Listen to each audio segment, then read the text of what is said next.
ese sueño. Ahí es donde quiero ir. He dado en llamar a este mensaje 3 peldaños a la gloria. Y por descontado, por supuesto que queremos fundamentar esta reflexión en la Biblia. ¿Dónde si no? En la palabra. Y yo sé que ustedes están deseando volver a escucharla, pero ocurre que ella es muy pudorosa. Así que tal vez, si damos un aplauso a Dios por ella, se anima a venir a dar lectura al texto. Demos este aplauso a Dios.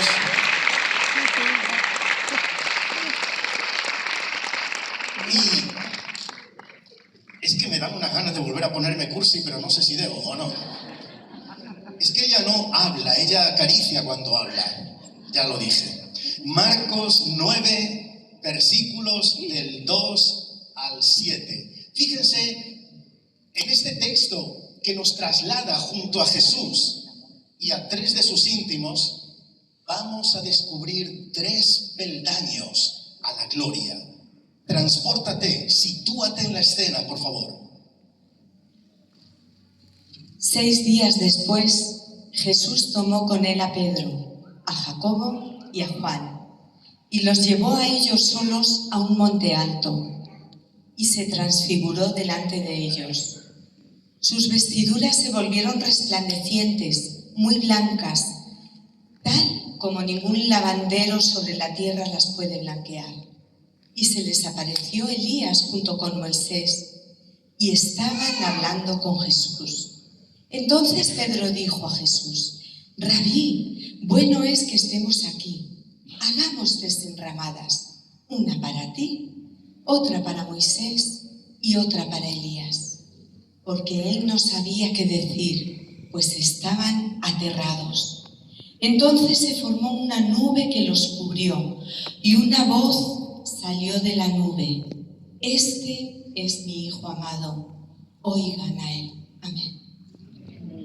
Amén. Señor, gracias. Gracias por tu palabra. Gracias porque es una poderosa arma que nos transforma. Es el aliento de tu presencia que cambia nuestras vidas. La hemos leído, Señor, queremos ingerirla y digerirla. Cargas que necesitan ser aliviadas. Por eso que el cielo permanezca abierto. Y te ruego, Señor, que ocupes el trono, el único trono que hay en este lugar y que te corresponde a ti por legítimo derecho. Te adoramos en Cristo Jesús. Amén. Amén. Así que fíjense, Jesús toma a Pedro, a Jacobo y a Juan y ante ellos se transfigura. Veo aquí la hoja de ruta, el mapa del tesoro, la escalera que nos posiciona muy cerca de la gloria de Dios. El primer peldaño de esta escalera es, desde luego, a solas con Jesús. Jesús tomó a Pedro, a Jacobo y a Juan y los llevó aparte solos a un monte alto. Miren, yo sé que voy a redundar, voy a abundar en lo que ya dije en la primera parte. Discúlpenme, pero necesito hacerlo. Porque no hay alternativa para este peldaño, a solas con Jesús. Hay cosas que solo ocurren en la intimidad con Él. Hay cosas que jamás ocurrirán si estamos en intimidad con Él.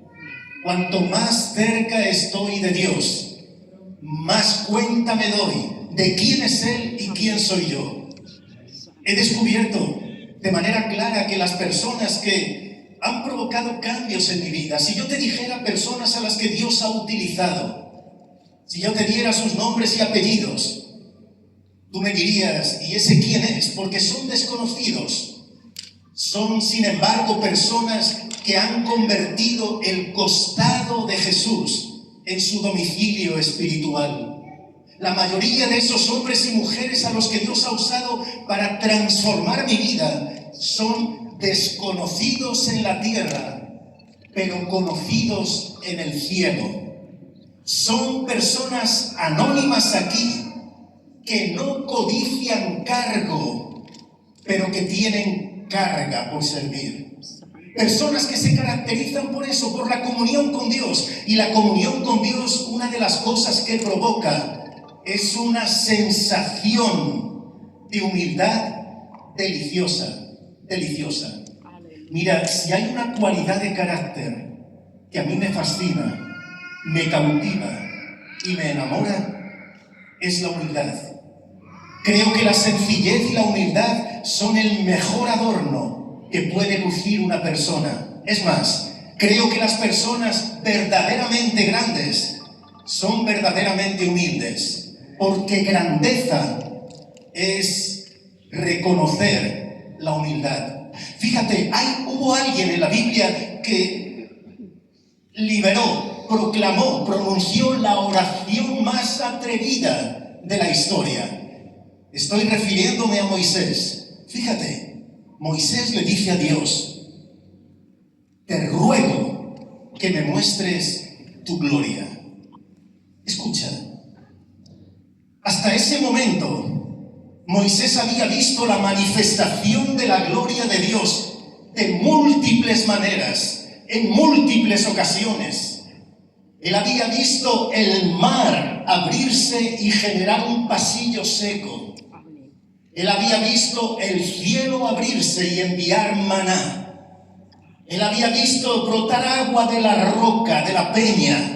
Él había visto múltiples manifestaciones de la gloria. Pero ahora él se pone ante Dios y dice: Dios, mira, sé que hay algo más. Sé que tienes algo más. Ya no quiero solo la manifestación de tu gloria. Quiero ver tu gloria, la esencia de tu gloria. Escucha, hasta Dios se sorprendió. ¿Qué oración es esa? ¿Qué atrevimiento es ese? Nadie me ha visto jamás y ha vivido para contarlo. Pero es que Moisés estaba cautivado por encontrar más de Dios. ¿Qué hace Dios?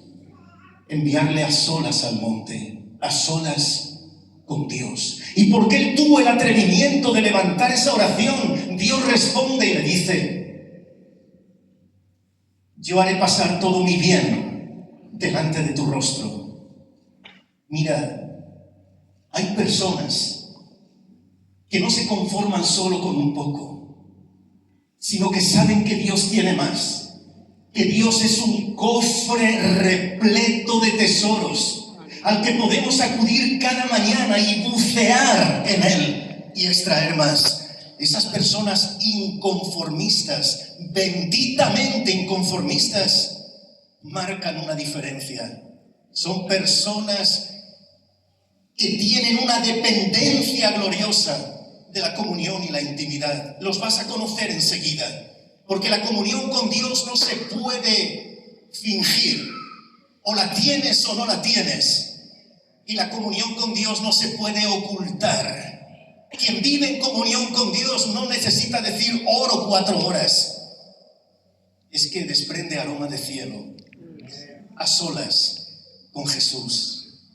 Él tuvo el atrevimiento de pedir y Dios tuvo la gracia de dar. Pero fíjate, después de ese encuentro, Moisés se convirtió en la persona más mansa de la tierra. Te recuerdo que Moisés era un líder militar, que Moisés era un extraordinario estratega en los ejércitos, que Moisés además tenía un temperamento colérico peligroso. Pero después de ese encuentro se transformó en la persona más mansa que hay sobre la tierra. Esta es la clave. Cuando yo me doy de bruces con la majestad de Dios, eso me quebranta. Por eso es que, lo digo con todo respeto, ahora que estamos en familia, por eso es que mira, esos santos levitantes que parece que flotan a 15 centímetros del suelo y que miran a los demás con juicio. Tú no oras, yo sí oro. ¿Qué forma de vestir es esa? Mira, he descubierto que las personas que de verdad se han dado de bruces con su majestad salen de allí sin ganas de juicio. Salen de allí quebrantados. ¿Quién puede pretender brillar al estar junto al sol? Cuando estoy junto a él, eso me quebranta, me humilla. ¿Han oído hablar de el apóstol a los gentiles? ¿Quién fue? Correctísimo, Pablo. ¿Han oído hablar que algunos le llaman el gigante de los apóstoles? Pues fíjate, Pablo tuvo un proceso que a mí me resulta muy inspirador, muy inspirador. Voy a pedir a 4 personas que me ayuden, va a ser muy sencillo. A esas 4 personas les voy a pedir solo que lean un texto de la Biblia. Ni siquiera tienes que traer tu Biblia, yo te voy a proporcionar ese texto. ¿Quién se anima a ayudarme a leer ese texto? Ya tenemos ahí una dama. Mientras damos un aplauso a Dios, va descendiendo y aquí tenemos otra dama. Pero ¿dónde están los caballeros? Hermana, te agradezco infinito tu disposición, le cedemos el lugar al caballero, ¿de acuerdo? Muchísimas gracias. Pasen adelante este caballero, esta dama y aquí vi otra dama también. Y aquí, perfecto. Pasen adelante, por favor, 1, 2, 3. ¿Dónde se escondió el cuarto? Gracias por tu disposición. Ayúdame, por favor. Va a ser muy sencillo. Aquí, así tenemos para ir. Muy bien. Gracias. ¿Te animas a leer un texto de la Biblia? ¿Quieres que te lo proporcione ya el texto? Perfecto. Miren, escuchen. Vamos a ponernos aquí, más hacia el centro. Escuchen. Ahí está perfecto. Miren. El apóstol Pablo tuvo un proceso que lo convirtió en quien llegó a ser. Ven para acá, date la vuelta.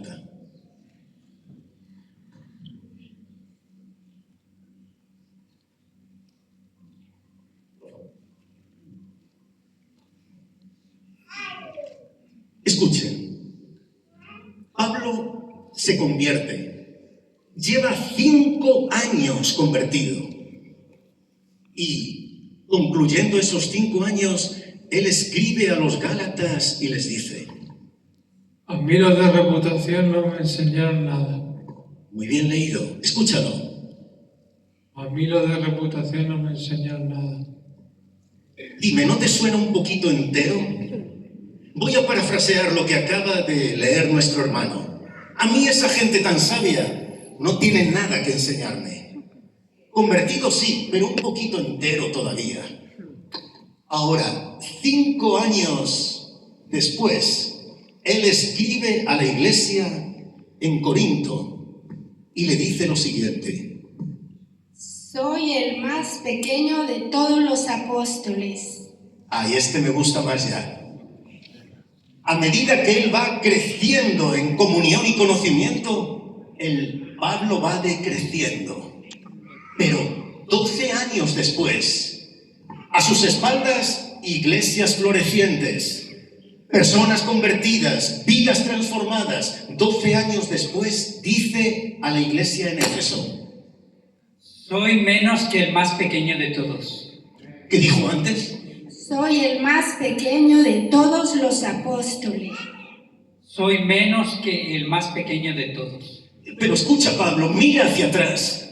¿Ves lo que Dios ha hecho contigo? ¿Te das cuenta de su gracia manifestada? Sí, pero soy menos que el más pequeño. Mira, esto es matemática pura. La comunión con Dios nos confronta con nuestra realidad. La gloria de Dios pesa tanto que solo puede llevarse de rodillas. Amén. Cuando Dios llama a alguien, lo primero que le pide es que muera, pero luego obra una gloriosa resurrección. Amén. Ese es el efecto de la comunión con Dios. 25 años después y 2 años antes de morir, él escribe a Timoteo y le dice: Jesús vino a salvar a los pecadores, de los cuales yo soy el primero. Por fin ha descubierto que es el number 1 en algo. Es el primero en los pecadores. ¿Te das cuenta de la diferencia de la trayectoria? El ministerio crece, el ministro decrece. El camino a la grandeza es descendente. ¡Aleluya! Un aplauso a Dios por ellos. Gracias. Gracias. Por favor, tengamos esto en cuenta. Seamos conscientes de la tremenda importancia de a solas con Jesús, y eso va a producir humildad. Ahora, lo siguiente que descubro aquí, en este texto que hemos leído, es que después de estar a solas con Jesús, fíjate lo que ocurre. Les apareció Elías con Moisés, que hablaban con Jesús. Elías y Moisés. Mira, Elías en la palabra es el representante de los profetas. Moisés representa a la ley. La ley y los profetas eran las escrituras de aquel tiempo. Cuando Jesús una y otra vez motiva, inspira, escudriñad las escrituras, erráis ignorando las escrituras, estaba refiriéndose a la ley y a los profetas. Es decir, imagínense, tenemos estos dos representantes.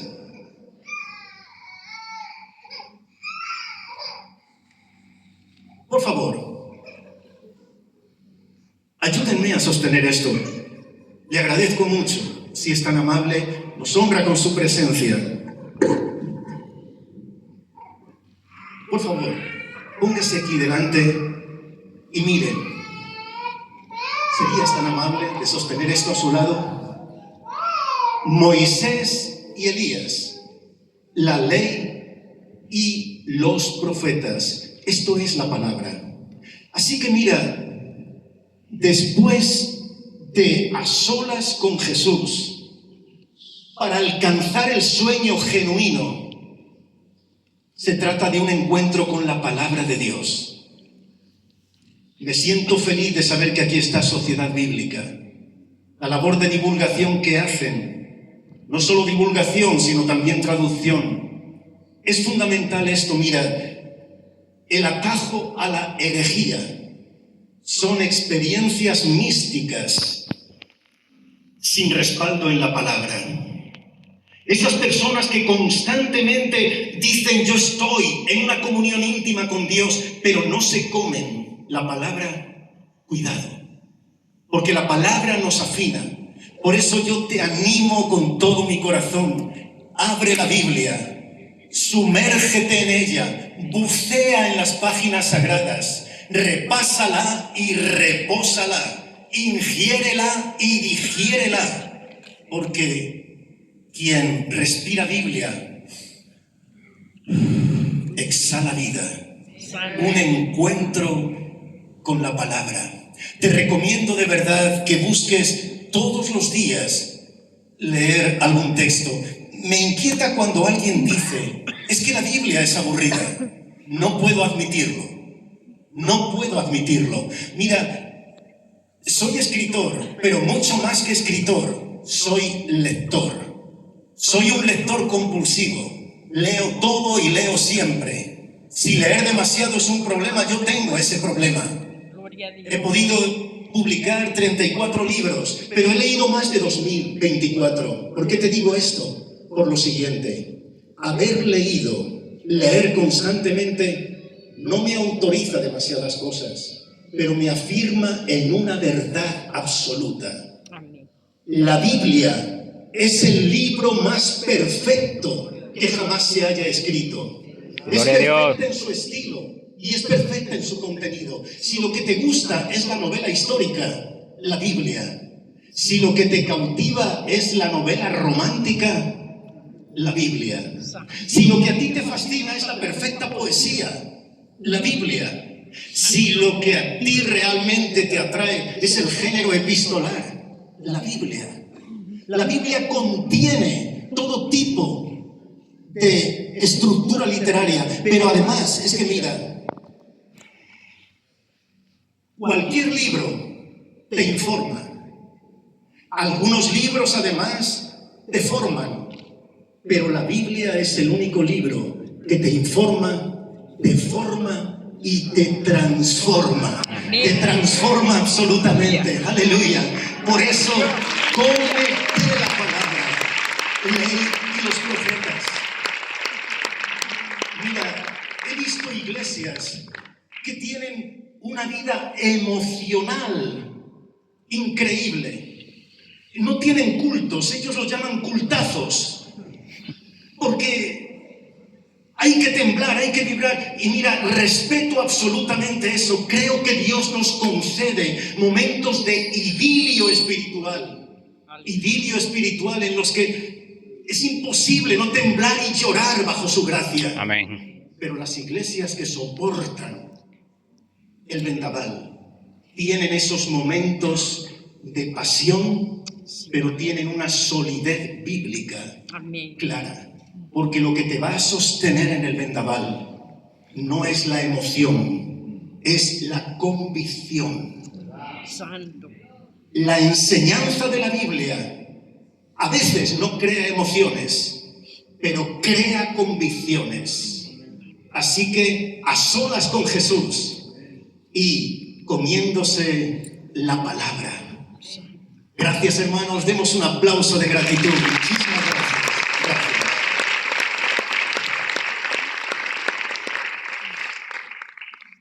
¿Y sabes lo que ocurre? Cuando nosotros tomamos la palabra, como dije, la ingerimos y la digerimos, esa palabra, déjame que te lo diga, nos limpia. Ya vosotros estáis limpios, dijo Jesús, por la palabra que os he hablado. Y algo esencial, además de la humildad, para poder alcanzar el sueño, algo esencial es la integridad. Déjame que te explique esto. La integridad es algo tan fundamental, porque la diferencia entre un visionario y una persona de visión es que la persona de visión cultiva su vida, busca vivir en integridad. No te van a respetar por lo bien o alto que hables. No te van a respetar por tu carisma o tu personalidad. Te van a respetar por la coherencia de tu trayectoria.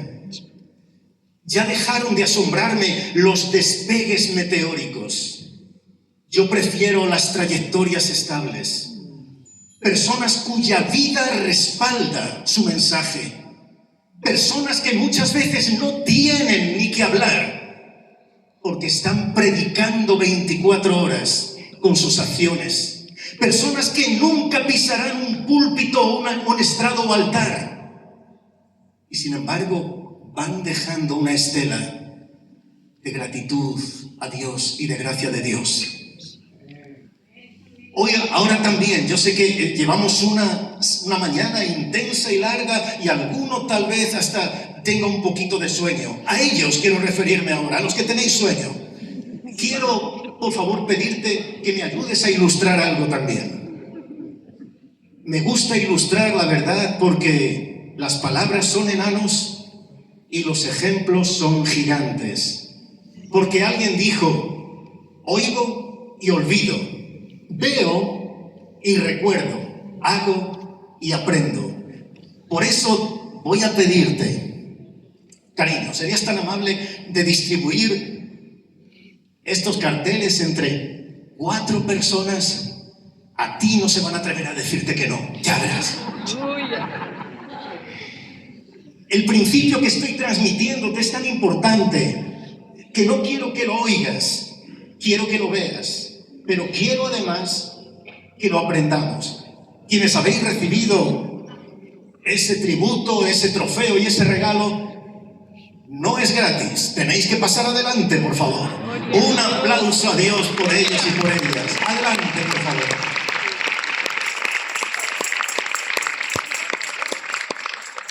Con mucho cuidado aquí, perfecto. Mantened la cifra hacia vosotros, vuelta oculta. Mira, hace 45 años que estoy en el pastorado. Me ha tocado formar equipos, me ha tocado buscar colaboradores. Me he dado cuenta de algo. A veces apuntamos a los dones y nos olvidamos de los frutos. A veces apuntamos a la aptitud con P y nos olvidamos de la actitud con C. A veces apuntamos al carisma y nos olvidamos del carácter, y eso es un error. La Biblia habla de 9 dones y 9 frutos, porque la Biblia habla de un equilibrio entre el carácter y la función. Por eso te digo, ponte para acá, por favor, aquí. Si eres íntegro, vales 1. Si además de ser íntegro, cultivas tu vida intelectual, física, es decir, buscas estar en la mejor de las condiciones y en la mejor de las disposiciones, te formas, estudias tu carrera, vales 10. Si además de eso te integras en una comunidad cristiana, en una iglesia, para poner a disposición de Dios y de la comunidad tus talentos, vales 100. Si además de eso respondes positivamente al llamado de Dios y le dices, Señor, sí, quiero servirte, vales 1000. Pero si pierdes la integridad, vales 0. Ni la cualificación, ni la formación, ni pertenecer o no a un nada, todo se pierde con la integridad. Quien pierde la integridad, pierde la credibilidad. ¿Hay solución para esto? Claro que la hay. Hay solución para eso. Hay que reconocer que perdí la integridad. Descender a ese... No te marches, todavía no hemos terminado. Descender a ese punto y a ese momento en el que perdí la integridad. Ser capaz de quebrantarme y humillarme, reconociendo mi error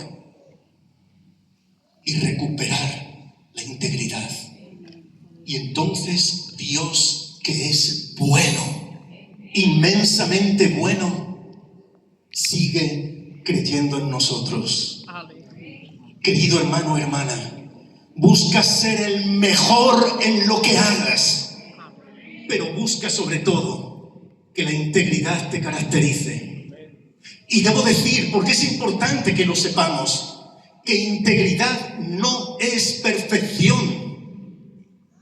Lo contrario de integridad no es imperfección. Lo contrario de integridad es duplicidad. Tener 2 vidas, tener 2 caras. Ángel en la iglesia y demonio en casa. En la iglesia el idóneo, en casa el demonio. Eso rompe absolutamente el plan de Dios.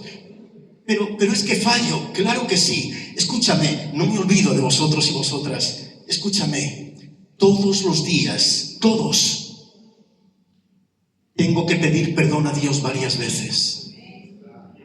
Todos los días al cerrar la jornada, tengo que decir, Dios, no debí hacerlo y lo hice.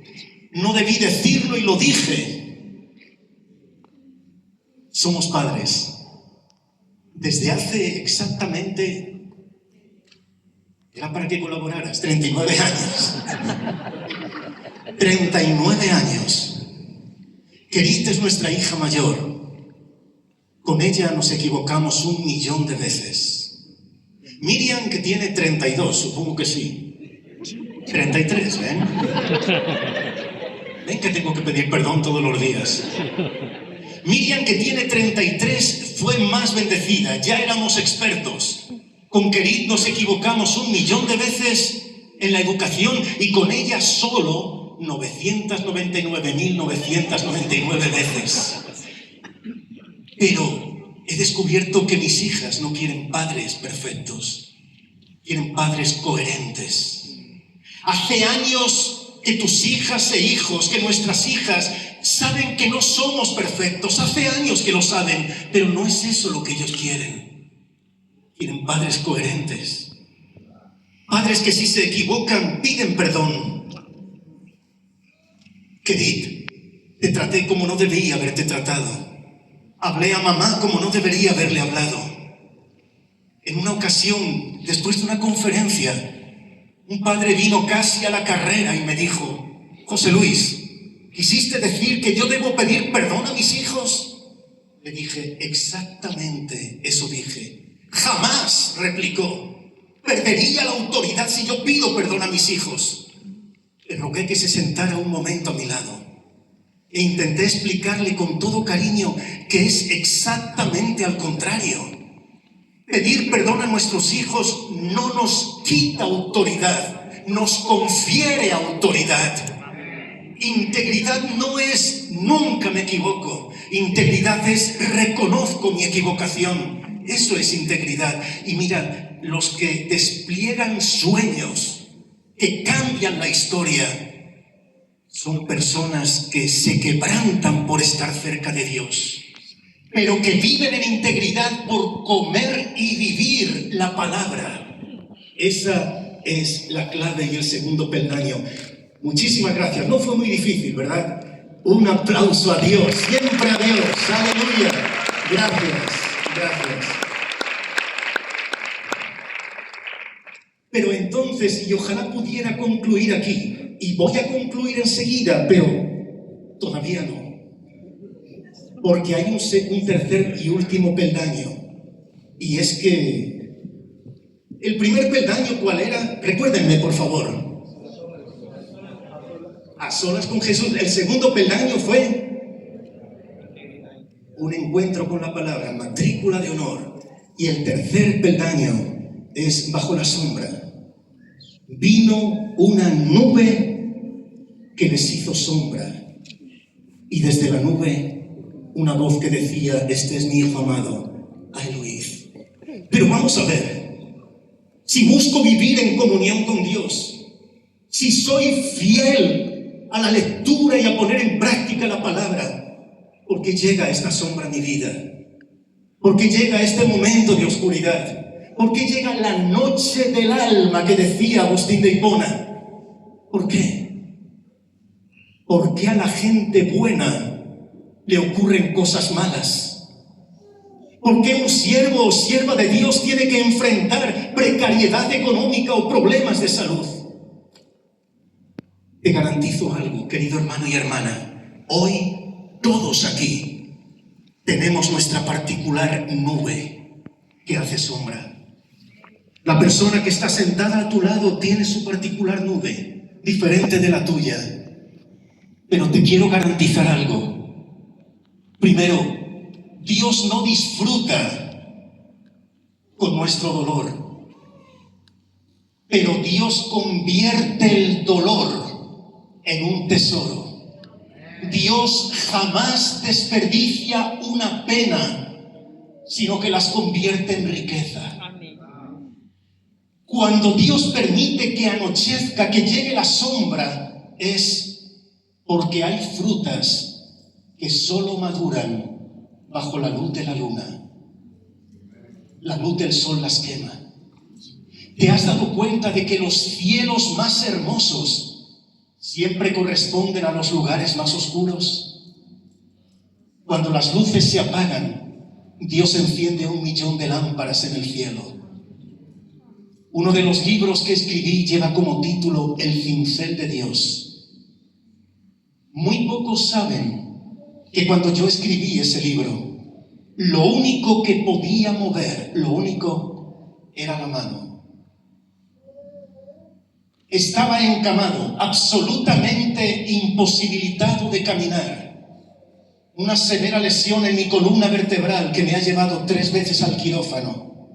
Me hizo pasar por periodos de inmovilidad absoluta. Todo mi mundo se resumió en el tamaño de mi colchón. Allí comía, allí bebía, allí vivía. Quisiera poder decir que pasé todo ese tiempo adorando a Dios, pero si lo dijera no sería honesto. Desde ese potro de tortura que era mi cama, yo levanté muchas preguntas al cielo. Accesos de dolor que llegaban cada 20 minutos y torcían mi pierna como si fuera un garfio. Yo sentía que me rompía, sentía que no podía respirar. El dolor iba remitiendo poco a poco y respiraba aliviado, sabiendo que 20 minutos después retornaría ese dolor. Mi esposa estuvo a mi lado todo el tiempo que pudo, pero no quedó más alternativa que incorporarse de nuevo a su trabajo. Nuestras 2 hijas adolescentes entonces, eso era lo que más me preocupaba.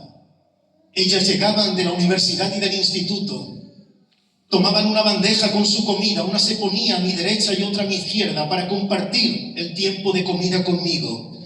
Jamás doy gracias al cielo por eso, jamás se rebelaron ellas, pero en sus pupilas yo podía ver estas preguntas. Pero vamos a ver, papá está sirviendo a Dios, mamá está sirviendo a Dios, ¿por qué papá no puede caminar? ¿Por qué? Y yo le preguntaba a Dios lo mismo, ¿por qué? Hasta que Dios decidió responder. Porque Dios siempre responde. Aquella mañana te habías marchado al trabajo. Como cada día dejaste a mi derecha una cesta con fruta y una jarra con jugo de naranja a la izquierda. Oraste conmigo y por mí. Me besaste. Subiste la persiana y fuiste al trabajo. Todavía era noche cerrada. Yo mantuve mis ojos en aquel recuadro de cielo negro que se veía por la ventana y de pronto comenzó a amanecer. No tengo palabras para describir ese amanecer. Aquel recuadro se convirtió en un lienzo donde el pintor, el artista más perfecto, mezclaba pinceladas de rosa, violeta, naranja. De tal modo me conmovió aquella belleza que comencé a llorar. Y entonces te ruego que me creas. Sentí que Dios me decía, ¿te gusta lo que ves? Y yo le dije, Dios, es tan precioso. Y Él me dijo, ¿sabes que llevo más de 30 años pintando un amanecer como este para ti? Cada mañana, y que hasta ahora no lo has visto. Y sentí que Dios me decía, a veces hay que dejar de correr para comenzar a ver. A veces hay que detener la veloz marcha para levantar la vista. Y Dios me hablaba insistentemente y con ternura, autoridad conjugada en ternura. Y me decía, lo que estás viviendo no te destruye, sino que te construye. Él me decía, el dolor no es un verdugo, es un maestro. Y Él me dijo, tienes que convertir el lecho, tiene que dejar de ser tu potro de tortura para convertirse en tu altar de adoración. Lo que estás viviendo no te incapacita, te está capacitando. Él hablaba y yo lloraba. Cuando llegaste del trabajo, me viste con los ojos hinchados. Te preocupaste, te sentaste a mi lado. ¿Qué te ocurre, cariño? Yo te dije, por favor, tráeme papel y bolígrafo. Y allí, cuando solo podía mover la mano, escribí y escribí y escribí. Hoy recibo cartas a diario de personas que me dicen, ¿cómo puedes describir de ese modo el dolor y la esperanza? Le respondo, siempre intento responder. Describo el dolor porque lo he vivido y describo la esperanza porque la he recibido en medio del dolor. Recibí una carta de un hospital, el director de urgencias del Hospital 12 de Octubre de Madrid. Él me decía, señor Navajo, alguien dejó olvidado, y lo entrecomilló en su carta, un ejemplar de su libro en el área de cuidados intensivos. Vimos a una persona que tomó ese libro. En la manera en que reía y lloraba a la vez, nos llamó la atención y lo leí. Hemos hecho un importante pedido de ejemplares para distribuir por todo este centro hospitalario. Y me dijo entonces, señor Navajo, explíqueme por favor, cómo se puede tener paz en medio del dolor. Y le redacté la historia. Mira, lo que tú estás viviendo ahora, la nube que te hace sombra, es la antesala del milagro. Es la puerta de entrada a una etapa nueva en tu vida. Tus lágrimas serán pañuelos que enjuguen las lágrimas de otros. Y hay algo tan importante aquí, fíjate. Desde la nube, una voz, y concluyo con esto. El paso previo fue un encuentro con la palabra. Y os he animado a amar, comer y vivir la palabra. Pero bajo la nube, la palabra se transforma en voz. ¿Es lo mismo palabra que voz? Te aseguro que no lo es. Te garantizo que no lo es. Mira, déjame que te ponga un ejemplo. Cuando viajo prefiero que mi esposa me acompañe, pero hay momentos en los que ella no puede acompañarme por su trabajo secular. Entonces, hay un juego que ella inició hace tiempo y cada día me fascina más. Cuando me toca viajar solo, ella me escribe una nota y la oculta en mi equipaje. Te vas refinando en la manera de ocultarla. Cada vez me cuesta más trabajo. Y yo creo que ella disfruta imaginándome cuando llego al destino, en el hotel o en el lugar donde esté alojado, abro la maleta y antes de ordenar ropa, busco el mensaje. Cada vez me cuesta más, pero siempre lo encuentro. Siempre lo encuentro. El otro día encontré este mensaje. Es una palabra que mi esposa escribió para mí. ¿Quieren saber lo que me decía? Claro que quieren saberlo. Pero no seré yo quien lo lea. ¿Sería tan amable de dar lectura a este breve texto?